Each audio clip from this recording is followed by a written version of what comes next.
Well, the Panthers are going to take on the Lions in this one. And man, the Lions are up to a double-digit favorite for every time we're getting a new record of the Lions haven't been favored in this role. They haven't been favored by this many. They haven't been uh, never gone into this. So it's all when you start hearing that, that's like it's time. It's time. It's time for some kind of magic, some deep run, something they've never done before. Now, the Lions aren't going to win the Super Bowl this year, are they? I don't know. It's pretty fun right now, no doubt. Now, they were dominant in those wins, certainly, but remember they gave up 37 points also in a loss. Now, they played on Thursday last week, so they're getting a little bit of extra time here to prepare for this one. Campbell is, we love him because he makes money, right?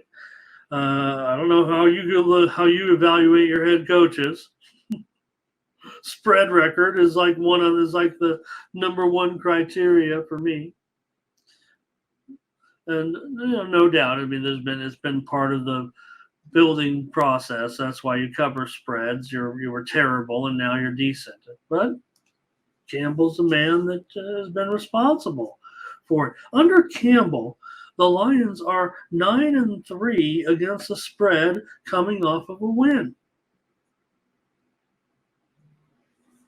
So they're probably in decent position here. It does feel a little bit worrisome to me as far as the number now here is concerned. I mean, can you really lay double digits with this team?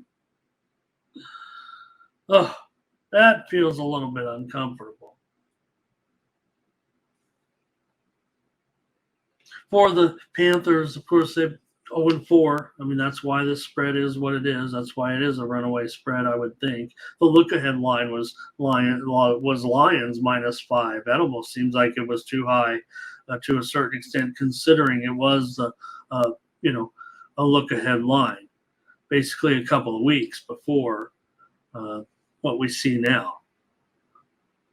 But when you're 0-4, you haven't covered a spread yet. Yeah, okay, maybe one was a push. I don't know if anybody got a win out of that. I think it was a loss for most, right? You've only scored so far, uh, si- uh, uh, 20, 16 points a game, maybe, right? Is that what they're averaging? Now, the game that Dalton started was the game they scored the 27 points. And with Young, and again, I'm on these starters. I'm still supporting Young to a certain extent, but maybe he should be watching from the sidelines right now, like you should do with a rookie quarterback in most every case, especially if they start slowly. Now, if you got a guy like C.J. Stroud that gets it right away, you'll roll with it. That's why you see rookie quarterbacks often hit the bench, if they don't make it, and the second or third, and then you can come back later with your rookie quarterback. Just have them take a step back. The game goes a little bit faster. So, Bryce Young's 3 starts, the pass attempt, yards per pass attempt, one of the most important statistics to me out there. Um, basically averaging 3.5 yards, 3.5 yards per pass attempt. Remember, we just equated it to talking about C.J. Stroud the last 2 games, 10 yards per pass attempt, nearly 10 yards per pass attempt. Here's Bryce Young, barely over 3.5 yards per pass attempt. So one problem, I was talking up the Carolina receivers because I'm not as to the trained eye. I mean, I've got to rely on Pro Football Focus and the next gen stats and all that. I wasn't a great football player. Now, can I evaluate whether a team is going to win? I hope so. But to me, I saw the Panthers receivers. I'm like, wow, look at these guys. They got veterans with hands, right? They are slow as molasses. Slow receivers are the Panthers. Now, one thing, they're obviously conditioned very well. They're finishing games pretty strong. So that's why the double digits bothers me a little bit. Um, they've been outscored, though, big time in the second half. I don't have any numbers to prove it. I just trying to find a way to get on the Panthers a little bit here. They've actually been outscored 70-31. So what was I? I'm just trying to think of those second halves here necessarily to me. And again, maybe I'm thinking of that Dalton game because it was just such a contrast to the Bryce Young games. And Bryce Young, look, to me, he's had a few moments, especially early on, but he should probably have already hit the bench and then come out. There's nothing wrong with even if, it's Bryce Young. Yeah, the pressure's on because you drafted a quarterback. And that's the way it's supposed to work nowadays, unfortunately. But think of a quarter, maybe we've missed out on some quarterbacks by just taking a step back. Now, I'm not going back to the Jordan Love thing just yet. With it, because he looked poor in the last game, but we'll talk about him later. All right, Thomas says he has to take the Lions at home. And Mike says it's hard to be laying double digits here with Detroit. No doubt about it. I mean, this is still a pro football game, right? But right now, Detroit's rolling through everybody. It seems like. Seems like a fun time to be a Lions fan. Thomas says he'll keep it high now that you got it at 10. You don't want to let them go through those numbers. Nathan says 34-17. That'd go over 51.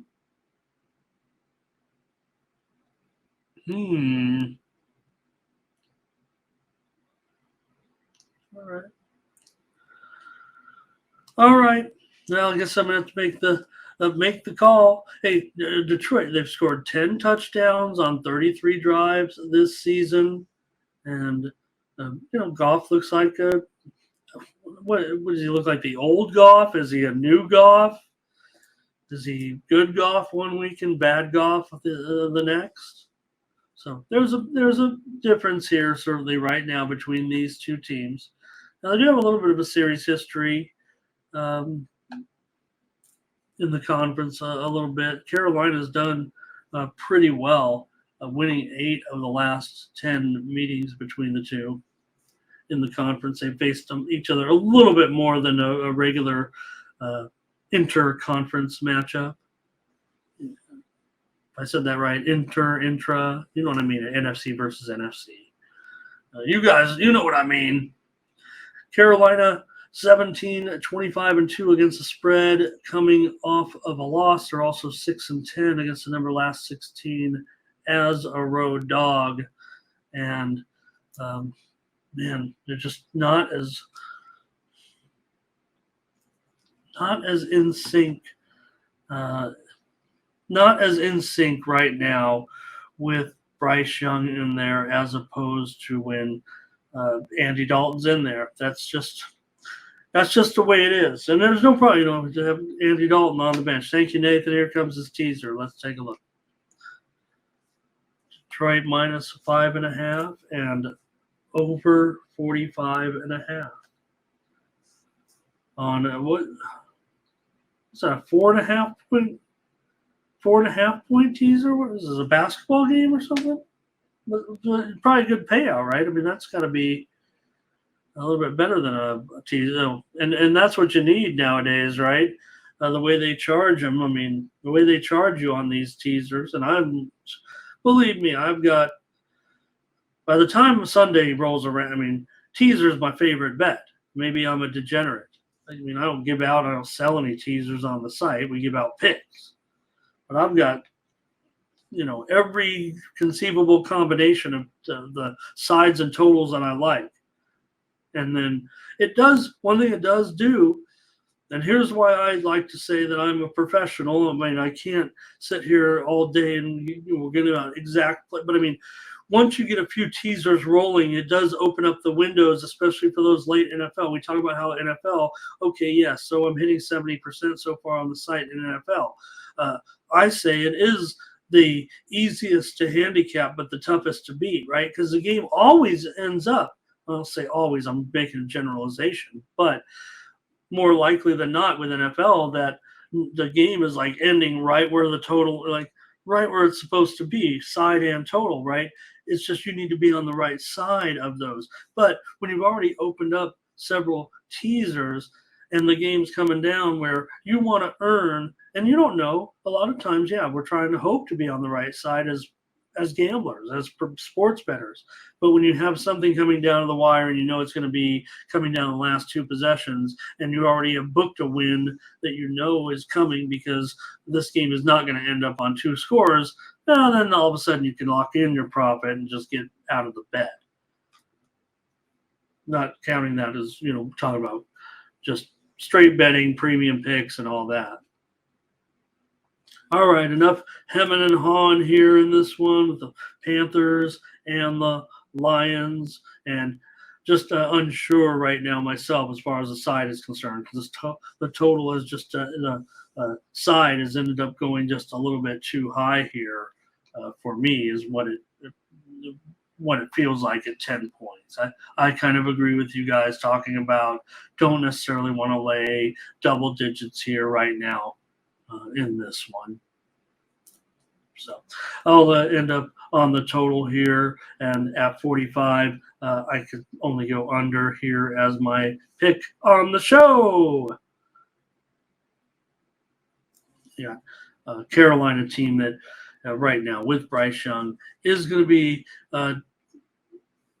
difficult. Please don't make any mistakes, Bryce, that end up in short fields and touchdowns, as that will spell doom. Hopefully we're reeling them in here a little bit, and it's going to be slow prodding. If we had Dalton in here, man, we'd be going over this total so fast. We would be like lightning. Of course, our total probably wouldn't be 45 if Dalton was in. So, Mike says last time Detroit was a 9.5 point underdog and lost by 3. Well, yeah, now it's time. My how the times have changed. I'm on the under in this one, 45, with a rookie quarterback on the road. The Lions can dictate this game from the get-go. They don't even need to be explosive. They can methodically win this one, and hopefully that's what they'll do. I do feel like there's some volatility in that game because of the high spread that even puts the total in jeopardy, but I can only go under, especially if it's going higher. It's obviously going higher. I saw as low as 43.5, and now it's up to 45. If Bryce Young gets knocked down in the first series and Andy Dalton's in, all bets are off. We're going over. All right, can I put that caveat in there? I'll come in here and say I lost, but I'm going to say, yeah, but just remember when I said Dalton came into the game in the second series, and I was probably be, and the thing is, if something like that were to happen, you don't want to. We're not rooting for an injury at all, and that's the only way Bryce Young will be coming out of the game. Unfortunately, I don't even think they could make a halftime change, but that'd be already be down. But you want Dalton in there in a game like this. I don't know what the Panthers are doing. Quite frankly, I know you're trying to build for the future. You will learn more on the bench watching Andy Dalton quarterback a professional football game. I'm sure Bryce Young is. Look, he's actually one of the biggest students of the game, right? He's probably watched lots of. It's a lot different though when you're standing there on the sideline. You're not, remember he's been in football games for a couple of years in college, not watching a lot of. Yeah, they all watch NFL and all that. You're watching on TV. You could sit there and learn from Andy Dalton. All right.